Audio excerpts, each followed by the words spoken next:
are, and I'm happy to welcome you to the 4th annual CFDA Fashion Education Summit. We strive for excellence in everything we do within our department, as does the rest of the CFDA.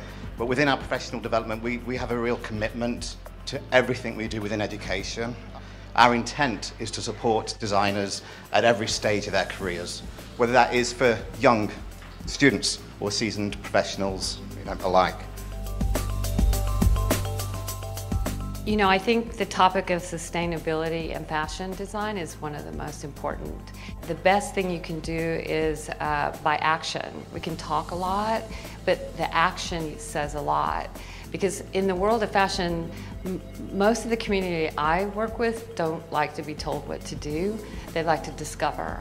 So by you doing active, action-oriented things, they will discover you. We started really to realize over the last couple of decades the impact of textile industry on the environment. You know, we all know about the food and the food industry and the organic movement, but it kind of started to cross over a little bit into the textile industry, and the awareness of the impact of the materials and also production of clothing on the environment just came into people's consciousness. And we were feeling that perhaps we shouldn't wait until our customers ask us to bring about positive change. We should try to be the agents of that change ourselves as a company.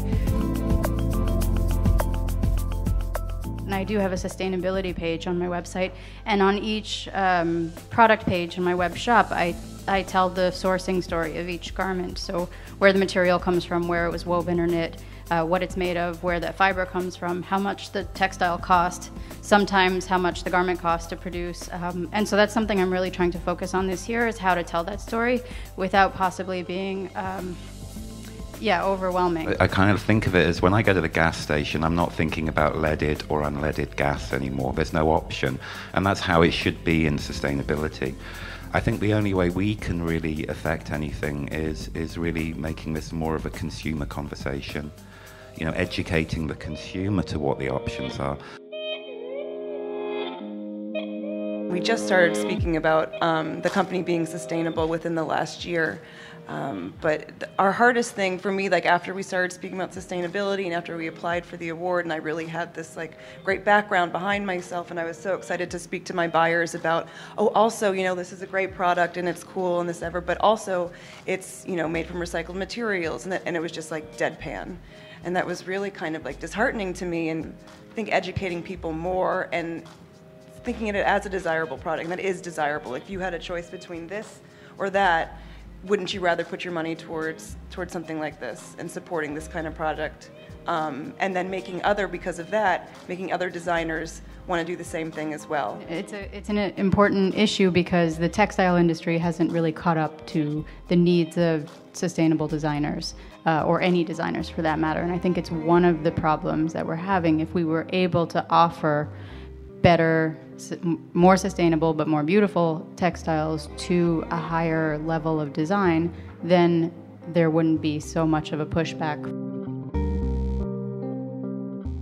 I think there's gradually going to be a change because the companies are getting more creative. They are offering amazing materials. It's just, who knows about it?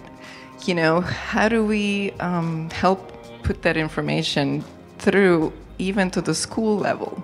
There's amazing stuff out there, bio-based polyester and waterless dyeing and printing on polyester and some other fibers. Keep asking. It's okay. And we all as brands, we have to continue to keep asking and pushing the suppliers and everybody we get in touch with.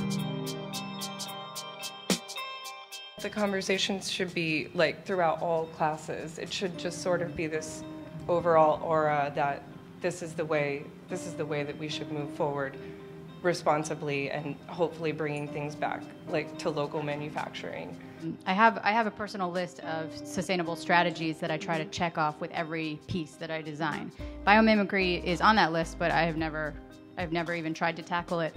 However, I think that opens up the subject or the conversation to something even broader, and that is what the term sustainability actually means And it's not just about organic cotton anymore. It's way beyond that. And for the educators who have been talking about it for 20 years, and even myself who's been sourcing sustainably for over 10 years, it's evolved so much. And I think that's why the conversation with the consumer has become so difficult, is that sustainability means something different to every person that attempts to tackle it. To every designer that tackles it, it's either about recycling, or it's about sustainable textile sourcing, or sustainable business models, or pattern making. So if we're trying to teach students about all of these different facets and allow them to become passionate about at least one, not all of them, at least one of them, then I think that at least will allow them to bring those up into the companies that they go work for.